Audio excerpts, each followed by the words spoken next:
Good morning, class of 2023.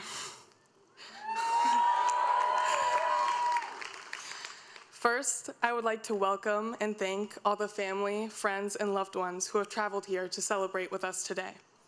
Our victory is no less yours as it is ours. I would also personally like to thank my family, especially my parents, without whom I would not be the person I am today. It is your continual love and support that has allowed me to embark on this amazing journey. Today, the seats that fill Parish Lawn are occupied by characters cast in the story of Swarthmore College class of 2023. Together, our class has a unique and multifaceted story to tell about our time here.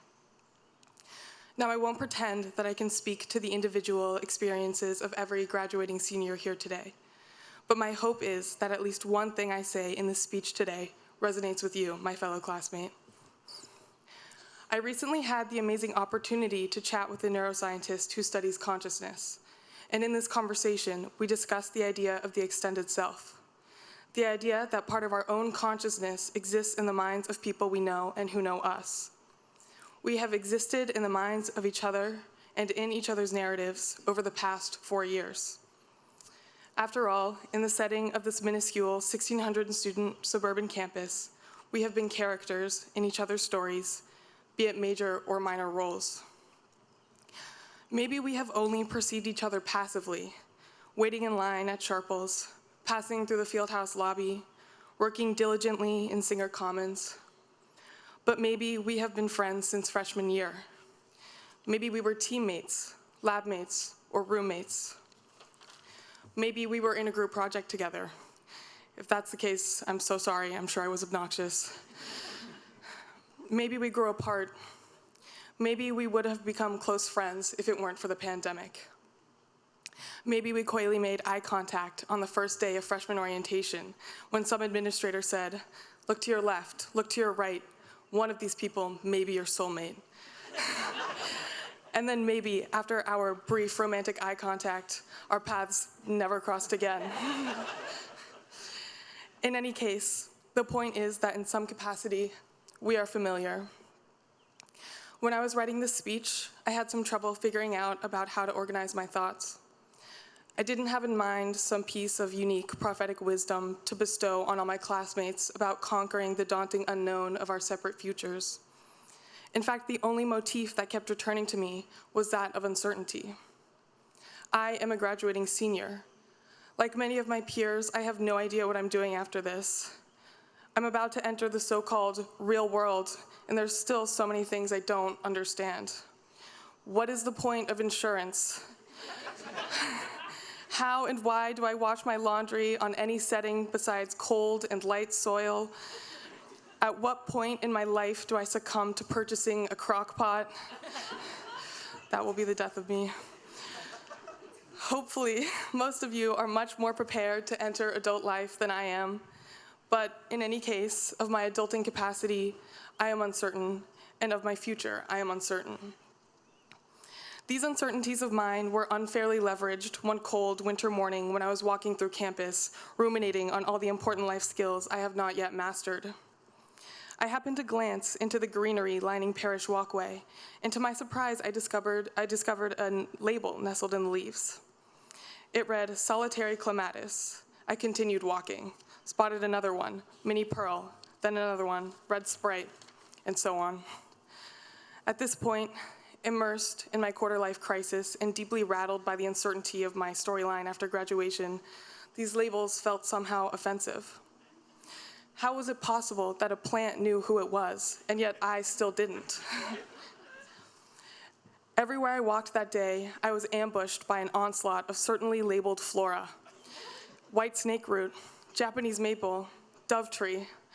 As I awkwardly crawled between the various bushes and flowers, I became more and more enraged with each scientific and common name that I read.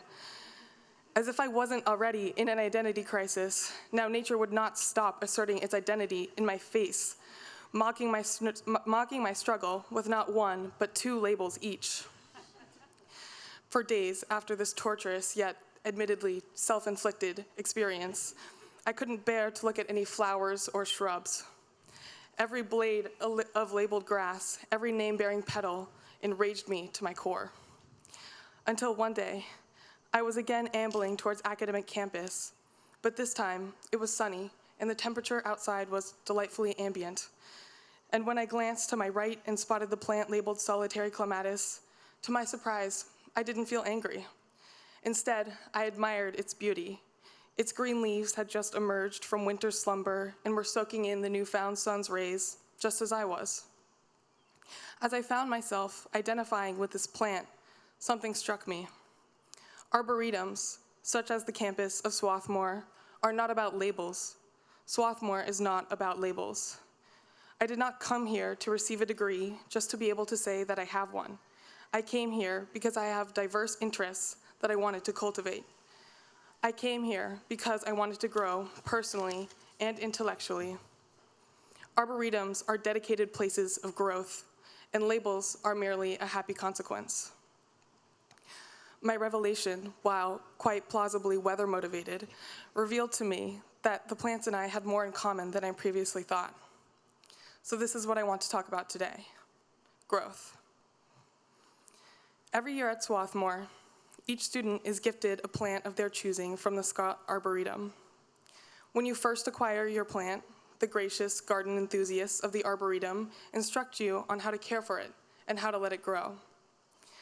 Every year, I have excitedly adopted a plant with the goal of nurturing and growing it into its most optimal form.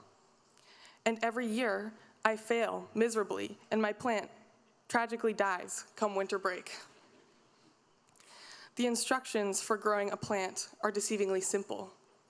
Water it. Thanks, guys. While it may be true that a plant's requirements for life may be as simple as water and sunlight, they nevertheless must be met. And this constant care is a large ask from a notoriously busy Swati. This inability to meet the rudimentary requirements for basic life extends into the Swati's own self-care routine, or lack thereof. So firstly, I want to acknowledge all those employees of Swarthmore who make our day-to-day lives as students possible. The dining and cafe staff, EVS, grounds. Without y'all, yeah, round of applause.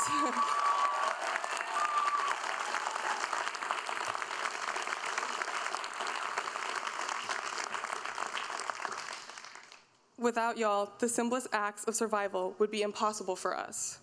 You keep us fed, watered, caffeinated, clean, and so much more. So sincerely, from the class of 2023, we thank you and are forever grateful for your care. Because of you, we, the students of Swarthmore, are allowed the privilege of disregarding survival's crude requirements and can focus on cultivating our minds. This brings me to my next acknowledgement: our academic staff. The people who plant the seeds of knowledge in our malleable brains, those who nourish us with illuminating questions, who force us to surpass our limitations and encourage us to break through our glass ceilings.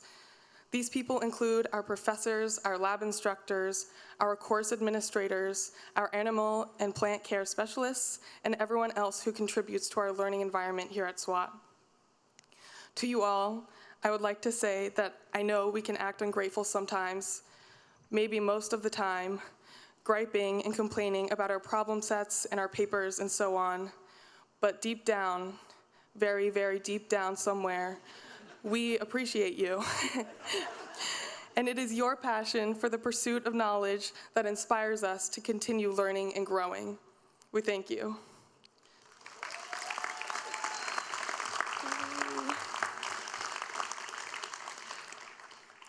The next aspect of growth I would like to touch upon is that of space. I recently learned that when growing a plant, doubling its pot size can lead to an increase in its biomass by 43%. Just as plants are influenced by the space in which they grow, so are we. Tiresome mornings in Singer, seminars in Kohlberg that end after sunset, twilights spent studying in McCabe. These settings cultivate the little treasured pocket memories that we will carry with us after we leave. For me, These memories include late-night quesadillas at Crumb Cafe, tea time in Palmer Lounge with my dorm mates, collecting honey from our campus bees when spring arrives, trivia night at Ship Bottom,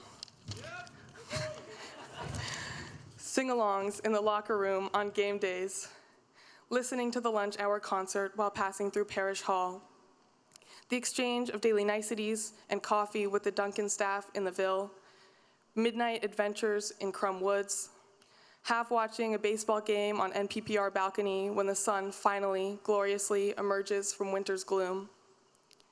It's the time that we spend in these spaces, almost thoughtlessly, having forgettable, everyday experiences that subtly shape us and grow us into the people we are today. And it is these moments that we will miss most when we leave this place. Okay, so we've established that both care and space are conditions necessary for growth. Lastly, I would like to touch upon how we grow. Just as a flower blooms and withers dependent on the season, so do we. Sometimes we fail, as I have consistently throughout my time here. Freshman year, let's just say I really pass-failed the pass-fail semester. Here are a few examples, and I can't believe I'm saying this out loud. I received C's or lower on all of my intro bio quizzes. I barely passed organic chemistry. I only completed half of my intro statistics final. These failures, along with countless others, constituted my wintertime.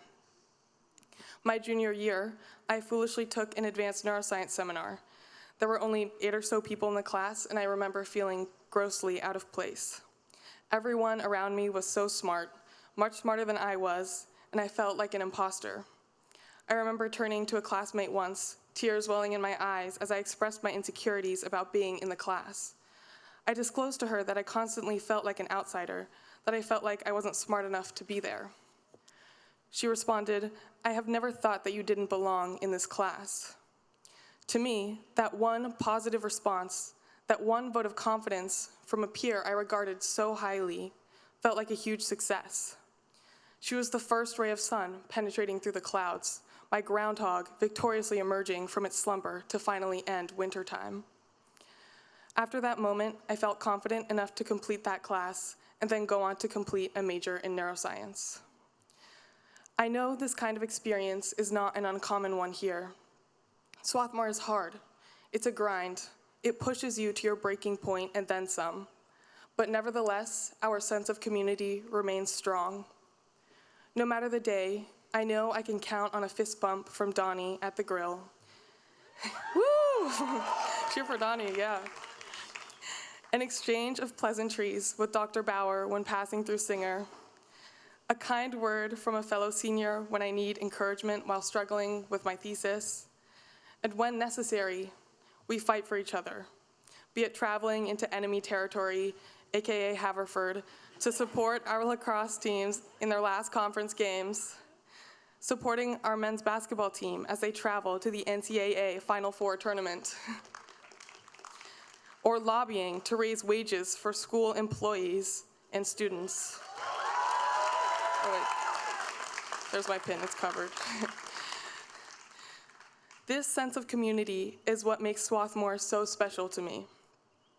We support each other through our seasons here at SWAT, through the thick and the thin, and together we blossom, we grow, and we succeed. Growth thrives in the gritty moments we get through by the skin of our teeth and by the seat of our pants. Growth hides in the almost but not quites, the should have but didn'ts, the 59.9 and the 89.9%. It thrives in the 11:59 PMs, the pass-failed classes, and the barely complete assignments. And growth accompanies us here today as we graduate. My hope for us, class of 2023, is that we appreciate our time here for what it was, in all its seasonality, its waxes and wanes, and its successes and failures. Because it is these oscillations that make our journey worth remembering. After all, what good is a Bildungsroman without a character arc? So today, we celebrate the completion of our 4-year coming-of-age story. Commencement. Yes, this word refers to a ceremony in which degrees are conferred upon graduating students. But commencement is also defined as a beginning or a start.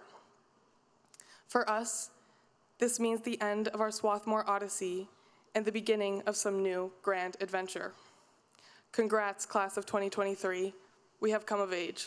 Let us commence the next chapter. Thank you for listening.